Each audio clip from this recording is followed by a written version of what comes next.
नमस्कार, आपका स्वागत है। दोस्तों, महाभारत ग्रंथ में मनुष्य को भोजन करते समय कुछ जरूरी नियम बताए गए हैं। अगर कोई मनुष्य इस नियमों का पालन करते हुए भोजन करता है तो उसे आरोग्य के साथ ही सुख, समृद्धि और वैभव की प्राप्ति होती है। शास्त्रों में बताए गए ये नियम वैज्ञानिक दृष्टिकोण से भी परिपूर्ण है। इस प्रकार से भोजन करने से मनुष्य सभी देवी देवताओं का आशीर्वाद प्राप्त करता है। अतः आप भी भोजन करते समय इन नियमों का पालन अवश्य करें। तो दोस्तों, आइए बिना देरी किए हुए जान लेते हैं कि वो कौन से नियम हैं। पर उससे पहले यदि आप हमारे चैनल पर नए हैं तो प्लीज़ हमारे चैनल को सब्सक्राइब कर लें और बगल में बने बेल आइकन पर भी क्लिक करें, ताकि मैं ऐसी कोई भी जानकारी वाली वीडियो लेकर आऊँ तो आपको तुरंत सूचना मिले। और वीडियो को लाइक ज़रूर करें।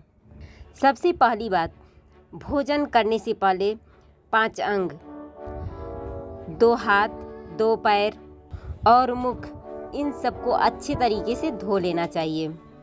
हाथ, पैर, मुंह को अच्छे तरीके से धो करके ही भोजन करना चाहिए। भोजन से पहले अन्य देवता एवं अन्नपूर्णा माता की स्तुति करके, उनका धन्यवाद करके तथा सभी भूखे प्राणियों को भोजन प्राप्त हो, ईश्वर से ऐसी प्रार्थना करके ही भोजन की शुरुआत करनी चाहिए।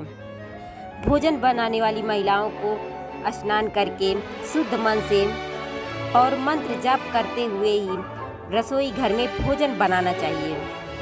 सबसे पहले 3 रोटियां, एक गाय के लिए, एक कुत्ते के लिए और एक कौवे के लिए अलग निकाल कर रखकर फिर अग्निदेव को भोग लगाकर ही घर वालों को खिलाना चाहिए।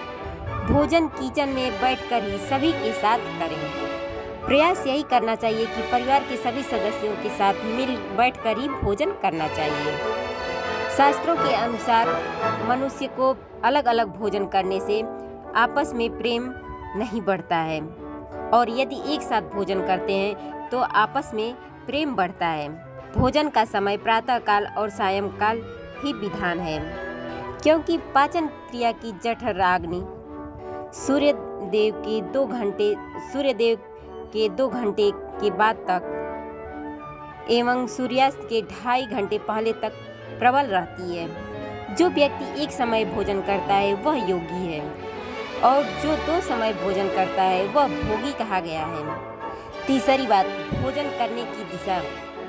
भोजन पूर्व और उत्तर दिशा की ओर मुख करके ही करना चाहिए। दक्षिण दिशा की ओर मुँह करके किया गया भोजन प्रेत को प्राप्त होता है। पश्चिम दिशा की ओर मुख करके भोजन खाने से रोग की वृद्धि होती है। चौथी बात, ऐसा भोजन न करें। शैया पर बैठकर अर्थात बिस्तर पर बैठकर अपने हाथों पर रखकर टूटे फूटे बर्तन में भोजन कभी भी नहीं करना चाहिए। मल मूत्र का वेग होने पर भी भोजन नहीं करना चाहिए। कलह और क्लेश के समय भी भोजन नहीं करना चाहिए। अधिक शोर शराबे के स्थान पर भी भोजन करना उचित नहीं माना जाता है। पीपल अथवा बट वृक्ष के नीचे बैठकर भोजन नहीं करना चाहिए। परोसे हुए भोजन की कभी भी निंदा नहीं करनी चाहिए। खड़े खड़े भोजन करना भी अनुचित माना गया है। जूते पहनकर और सिर ढककर भी भोजन नहीं करना चाहिए। दोस्तों, आइए अब जानते हैं भोजन कैसा होना चाहिए। भोजन बहुत तीखा अथवा बहुत मीठा नहीं करना चाहिए। किसी का छोड़ा हुआ भोजन कभी ग्रहण नहीं करना चाहिए। आधा खाया हुआ फल, आधी खाई हुई मिठाइयाँ फिर से नहीं खानी चाहिए। खाना छोड़कर उठ जाने पर दोबारा भोजन कभी नहीं करना चाहिए। जो कोई ढिढोरा पीट कर भोजन करा रहा हो वहां जाकर कभी भोजन नहीं करना चाहिए। पशु अथवा कुत्ते द्वारा छुआ हुआ भोजन कभी भी ग्रहण नहीं करना चाहिए। बासी अथवा मुंह से फूंक मारकर ठंडा किया हुआ भोजन करना उचित नहीं होता है। बाल गिरा हुआ भोजन भी ना करें। अनादर किया हुआ अवहेलना पूर्वक परोसा हुआ भोजन भी नहीं करना चाहिए। कंजूस के द्वारा वैश्या के हाथ का, शराब बेचने वाले का दिया हुआ और ब्याज का धंधा करने वाले का भोजन भी कभी भी नहीं करना चाहिए। भोजन करते समय एक बात ध्यान रखें, भोजन करते समय मौन रहें। रात्रि के समय भरपेट ना खाएं। अगर भोजन करते समय बोलना आवश्यक है तो केवल सकारात्मक बातें ही करें। भोजन करते समय किसी भी प्रकार की समस्या पर चर्चा ना करें। भोजन को खूब चबा चबा कर खाएं। सबसे पहले मीठा, फिर नमकीन और अंत में कड़वा खाना चाहिए। थोड़ा सा भोजन करने वाले को आरोग्य, आयु, सुख, सुंदर संतान और सौंदर्य प्राप्त होता है। अगली बात, भोजन के पश्चात क्या नहीं करना चाहिए। भोजन करने के तुरंत बाद पानी या चाय नहीं पीना चाहिए। भोजन के पश्चात घुड़सवारी, दौड़ना, बैठना, शौच आदि नहीं करना चाहिए। भोजन करने के बाद क्या करें? दिन में भोजन करने के बाद टहलना चाहिए और रात्रि के समय भोजन के पश्चात 100 कदम टहलकर बाई करवट में लेटना अथवा वज्रासन में बैठना। ऐसा करने से भोजन का पाचन अच्छा होता है। भोजन के 1 घंटे बाद मीठा दूध अथवा फल खाने से भोजन का पाचन अच्छी तरीके से होता है। भीष्म पितामह कहते हैं कि भोजन की थाली में बाल आ जाने पर उसे वहीं छोड़ देना चाहिए।